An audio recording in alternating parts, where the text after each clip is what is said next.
काम तो जीवन भर रहना। माई बाप, जब तक तुम मरोगे नहीं तब तक काम रहेगा भैया। जब राम नाम सत्य हो जाएगा तब काम बंद होगा। और हम लोगों की आदत क्या, आज बहुत काम कर ले, कल कम करना पड़ेगा। आज बहुत काम कर ले देर तक, कल कम करना पड़ेगा। लेकिन माई बाप ऐसा होता नहीं है, आज बहुत कर लिया तो कल 1.5 गुना और आ जाता है। हाँ जी या ना जी, बोलिए ना, हाँ या ना। इसलिए मेरे पागलों, मां का नाम बड़ा अद्भुत। क्या नाम? उमा, नाम उमा, अंबिका भवानी, सुंदर सहज सुशील सयानी, नाम उमा। जिस प्रकार शक्ति के बिना कोई शक्तिमान नहीं होता, भक्त के बिना कोई भगवान भी नहीं होता, इंसानियत के बिना जैसे कोई इंसान नहीं होता, उसी प्रकार जैसे राम के बिना कोई हनुमान नहीं होता। माई बाप, उसी प्रकार हमारी जिंदगी भी सूनी है, बेकार है। जिसने अपनी जीवन में मां की छत्र छाया नहीं पाई, मां के आशीर्वाद को नहीं पाया, उसकी जिंदगी किसी काम की नहीं। हम आपको एक चरित्र सुनाबे। आज सुबह हम एक चरित्र पढ़ रहे थे, अंबाजी का ही, बड़ा पावन चरित्र लिखा। एक सेठ जी थे मंदसौर के, नाम था उनका अखेराम जी। बड़े अच्छे सेठ थे, साहूकार थे, संपत्ति खूब थी। आप इतने बड़े व्यापारी थे कि विदेशों में जहाज चलते थे। पुराना जमाना, जहाज पर बिजनेस होता था। यहीं सूरत से,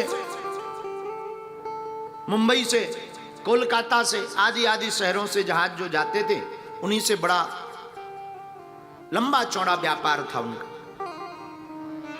उन्होंने दाता क्षेत्र में अपने इस पावन तीर्थ अंबाजी के बारे में बहुत सुना था। एक बार धोखे से वो यहां दर्शन करने आ गए, बड़े आनंदित भये। कुछ दिनों बाद उन्हें व्यापार के निमित्त विदेश जाना पड़ा, तो अंबाजी को प्रणाम करके कहा, मां हमारे व्यापार की सफलता देना, हम जा रहे, देखना महिमा। प्रणाम करके चले गए। खूब विदेशों में व्यापार किया। वापसी में पूरा जहाज माल भर करके लाए। 2-4 सहपाठी मित्र, मुनीम, कार्यकर्ता और स्वयं सेठ जी जहाज में आगे बैठे। जहाज चला जा रहा है। रात के यही कोई 9 बजे होंगे। शक्ति अंक में इस कथा का वर्णन आया है। रात को कोई 9 बजे होंगे और समुद्र के मध्य में एक घटना घट गई। तूफान आ गया। तूफान आ गया तो जहाज फंस गया। जहाज फंसा तो जहाज चलाने वाले व्यक्ति ने कहा, सेठ जी अब तो भगवान ही बचा सकते हैं, तूफान खतरनाक है और पानी कहीं अगर जहाज में थोड़ा भी भरने लगेगा तो जहाज पहले से ही खूब भरा पड़ा है, जल्दी डूब जाएगा। एक बात बोलें, समुद्र में हजारों गिलियन पानी होता है, लाखों करोड़ों गिलियन पानी होता है, लेकिन समुद्र एक छोटी सी नाव को तब तक नहीं डुबा पाता जब तक समुद्र का पानी नाव में ना चला जाए। वैसे ही हमारी जिंदगी में लाखों करोड़ों संकट हमारे सामने आ जावे, पर हम तब तक नहीं बहक सकते जब तक उन संकटों को अपने मन में नहीं रखेंगे, और मन में नहीं रखेंगे तो संकट तुम्हारा बाल बांका नहीं कर सकते।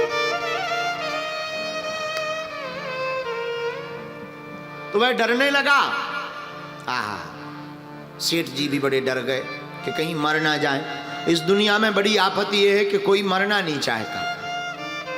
और हद मजे की बात यह देखना कि दुनिया में कोई मरना नहीं चाहता, पर मरना सबको है।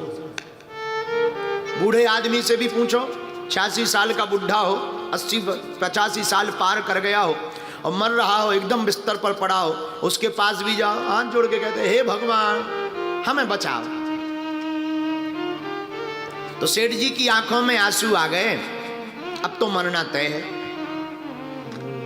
माई बाप रोते रोते उन्होंने अंबाजी का ध्यान किया। हम आपको बिल्कुल सत्य घटना बता रहे हैं। एक पुस्तक है गीता प्रेस की शक्ति अंक, उसके 697 नंबर पेज पर इस कथा का वर्णन किया। सेठ अखेराम जी ने प्रार्थना की, हे दाता क्षेत्र की अंबाजी, हमारी जितनी संपत्ति है हम उस संपत्ति का आधा दान आपको दे देंगे, लेकिन कृपा करके हमारे प्राण बचा लो। और दान इसलिए नहीं देंगे कि लालच देंगे या घूस, मां उस दान से हम जगत का कल्याण करवाएंगे, पर कृपा करके हमारे प्राणों को बचाओ। और हृदय की भाव की पुकार मां सुन लेती। माई बाप बेटा कैसा भी कपूत होवे, कभी उसने स्तुति ना की हो, कभी उसने प्रार्थना ना की हो, कभी उसने ध्यान ना किया हो, कभी जप तप ना किया हो, लेकिन कोई हृदय से पवित्र भाव से मां अंबा को जो पुकार लेता है, मां सभी नियम तोड़ करके उसकी लाज बचाने चली आती है।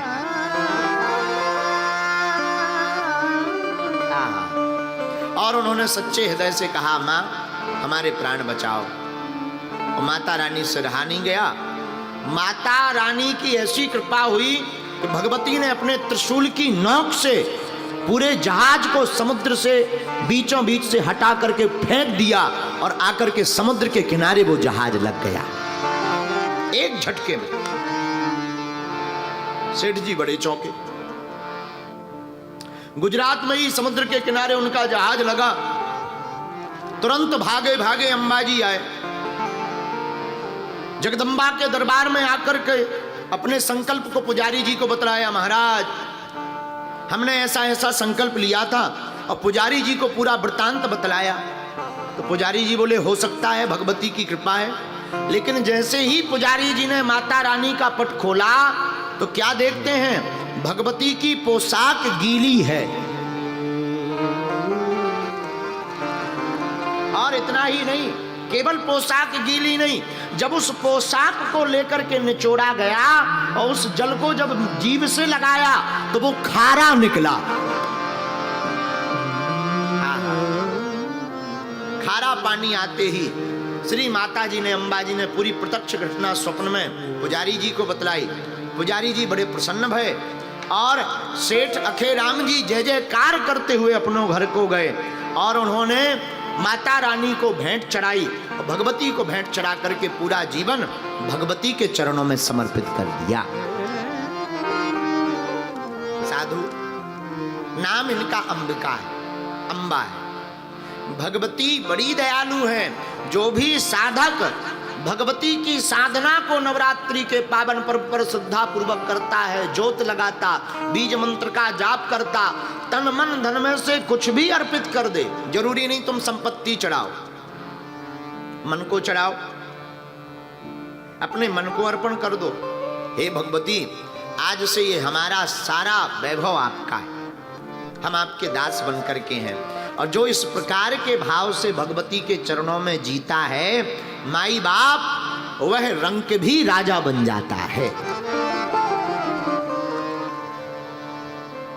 भगवती के दरबार में वो रंक भी राजा बन जाता। पर कुछ लोग ऐसा दान करते हैं कि राम जी बचाएं। आजकल एक सज्जन हमें मिले, बोले महाराज जी हमने इतना दान किया, भगवान की आज तक कृपा नहीं हुई। हमने कहा दान क्या किया? बोले रुपया किया। और हमारी आरती में वो चढ़ा के गए फटा हुआ 20 का नोट। हमें बड़ी हंसी आई। हमने मुस्कुरा करके कहा कि तुमने जैसे फटे हुए नोट चढ़ाए हैं दान में, भगवती भी कहीं ऐसे ही खेल तो नहीं तुम्हारे साथ कर रही है? खैर ऐसा कोई भाव नहीं हमारा, हमारा ध्येय आपको बताने का है। जरूरी नहीं कि आप धन चढ़ाओ, हमारा भाव ये है कि भगवती के सामने, जब अम्बा जी के सामने आप दर्शन करने जाना तो कहना, माँ हमारे पास और तो कुछ नहीं, आज से हम ही तुम्हारे चरणों में समर्पित हो।